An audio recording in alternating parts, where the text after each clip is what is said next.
Hey, what is up everyone? It's David here. I miss you guys a lot. And in this video, I want to share with you some of my portfolio changes, a new company I've added into my portfolio, and a very exciting live update that I would love to share with you. Now, before I get started, no, this video is not financial advice or recommendation to do anything. But if you do learn something new, consider gently smashing the like button somewhere around there. And if you really enjoy what I'm doing, consider supporting me via Patreon, where I share my most up-to-date thinking or updates more regularly. Okay, so I want to start off with my Australian portfolio. It's currently at 130,000 Australian dollars.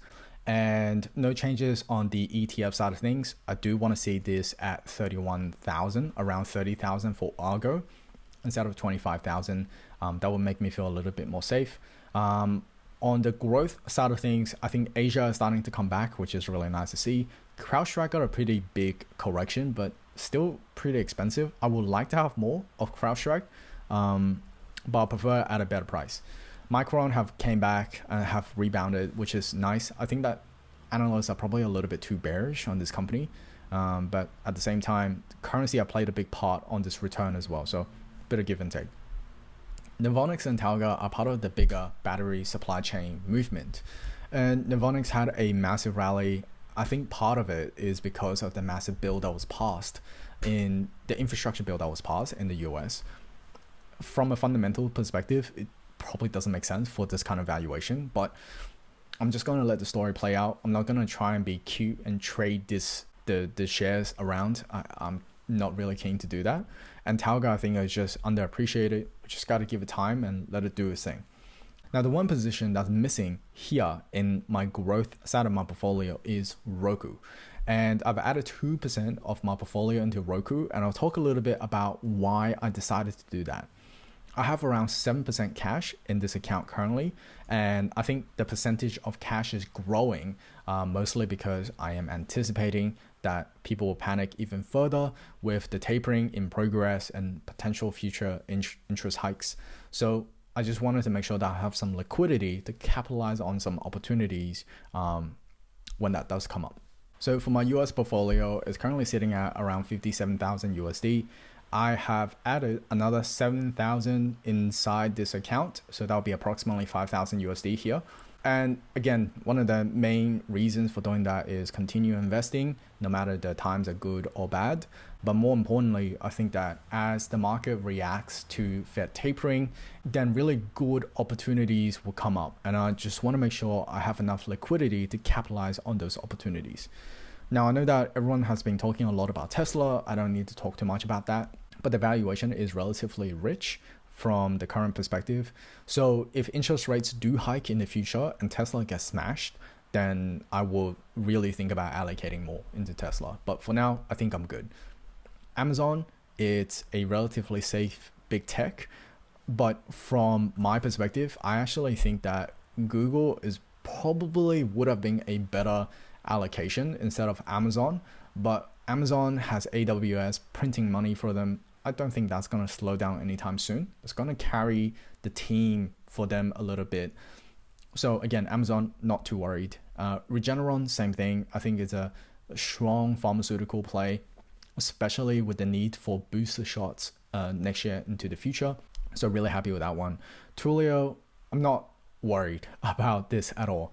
One of the main reasons for adding more cash into this account is hopefully I can add a little bit more into Twilio. Now, Shopify is the only thing I've changed in this portfolio. I've closed out my LIT ETF, which tracks lithium companies and also electric vehicle companies, to allocate the capital all into Shopify. One of the main reasons for that is that fundamentally speaking, Shopify has always been incredibly strong, but they've been hovering around this range for a little bit. And now that they're finally broken into this range right here, that was a really bullish move. And I thought that this would be really good as people move out of small caps and allocate more capital towards big tech. So really excited about Shopify. I've always been really excited about Shopify. So I basically almost triple my position. I'll add more into this when I have a better opportunity, but for now I've essentially closed out my lit position at around a 50% gain and then allocated all that money into Shopify. GoPro is don't GoPro things, not too fussed. The rest is relatively the same. I think that there are a lot of worries around Disney at the moment because of the slower subscriber growth. But with all of the content that's coming out, like Spider-Man and Eternals, I know Eternals haven't got the best reviews, but there's quite a bit of content coming out on Disney. So I am not worried about Disney whatsoever. In fact, I am very interested in adding a little bit more into Disney as well. Snowflake and CVS. CVS is probably the only position in this portfolio that I'm willing to trade to add a little bit more into some of my other positions. Snowflake, very high conviction, valuations very stretched.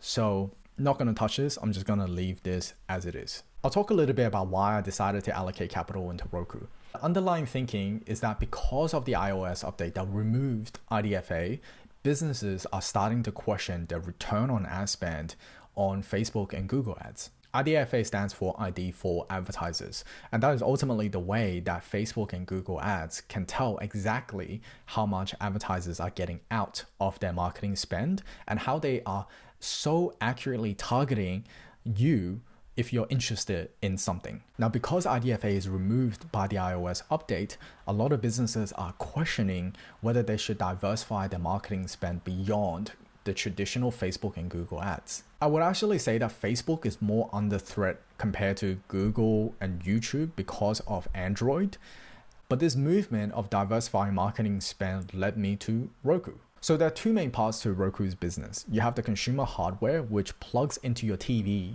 and enables you to stream content from these platforms.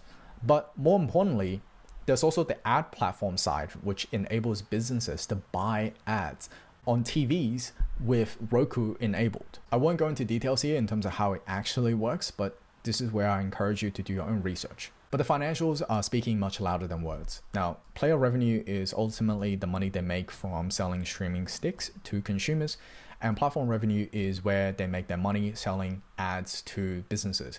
And also, content publishers will get a portion of that in the future as well.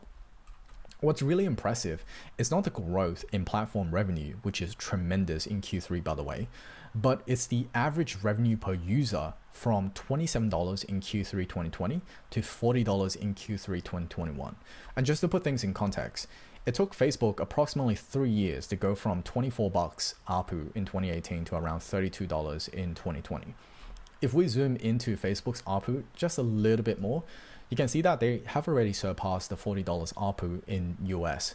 But I'm just saying that for Roku to go from $27 in Q3 2020 to $40 in Q3 2021, that is a tremendous achievement. More importantly, Roku actually owns a big portion of the big screens in the world. So 31% of the share of big screens, I'm talking about TVs here, is owned by Roku. Amazon is 16.8%, Samsung, LG, the rest is having smaller percentage. Predominantly, it's all Roku. And when we look at it from a global perspective, Roku owns 39% of North American share of big screens. And globally, they own around 31%. In some of the other markets, they're barely tapped.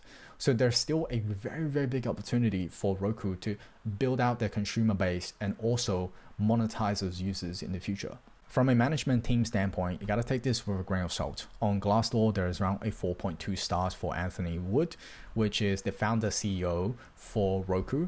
And fun fact, Roku was actually part of Roku was spun out of Netflix. So from a valuation perspective, Roku traditionally trades at a forward EV revenue of 16 times, and they currently are trading at around 8.6 times. I started to build my position at 9 times. I just felt like it was a little bit too cheap for this company. And at the same time, when we look at forward EV EBITDA, and you can see that they are currently trading at around 70 times. And traditionally, it's no way the market is going to continue rewarding a 251 times EV EBITDA. But to me, it just seems relatively affordable. And when we look at a technical chart for Roku, there was a very strong resistance point between $359 to around $300. And when you cross that threshold, a lot of shares were just liquidated. And you can see that it's so oversold that I have to go back to the pandemic crash to find a time where Roku was this oversold, which kind of followed with a relatively strong rally after that. At the same time, same thing happened over here, and I think that's essentially it. Now, I'm not saying that just because it is this oversold and therefore it's going to rebound pretty strong, it could just keep slipping. So if I look at some additional resistance zones, you can see that I think there's a very strong resistance zone right here where the stock is currently. But if it continues to trend downwards, then the next zone is around $172, which is pretty painful, I would say. This might pan out over a long period of time. So if it was to keep going lower, if the share price was essentially going to be halved to 172, the valuation becomes even more attractive, to be perfectly honest. So when we look at EV revenue, if we halve this, they're going to be at around 4 times revenue or 35 times EV EBITDA. For a company growing at between 35 to around 50%, that is very, at least I think it's a price well paid for my own portfolio and for my own circumstances. So that's essentially the portfolio update side of things. With my personal life, I've been really inconsistent with posting. I'm sorry, there are good reasons for that. And one of the main reasons is that I joined one of the fastest growing healthcare companies in Australia just around 3 months ago. And I've been really fortunate that now I'm growing into a growth lead position, which means that I'm building out a team, I'm looking after a bigger part, or helping the business with bigger objectives. So what I wanted to ask you is that, are you interested in me making some career development or career progression content? Because I talk a lot about investing in your ability to generate income, and this is how I am doing it. So I'm really hoping that I have more to share. I'm just wondering whether you'd be interested in me talking about career progression and how you can potentially get a job in startups and on internet companies, etc., etc. Of course, if you want to talk to me a little bit more about what I actually do on a day-to-day basis, just let me know in the comment section below as well. If you survived all the way to the end, thank you. You are the real MVP. And if you did learn something new, it would mean the world to me if you could gently smash the like button somewhere around there, subscribe to my channel so that when I release future content, you'll be the first one to know. As always, Otto will always do the honors, and I'm gonna see you very soon.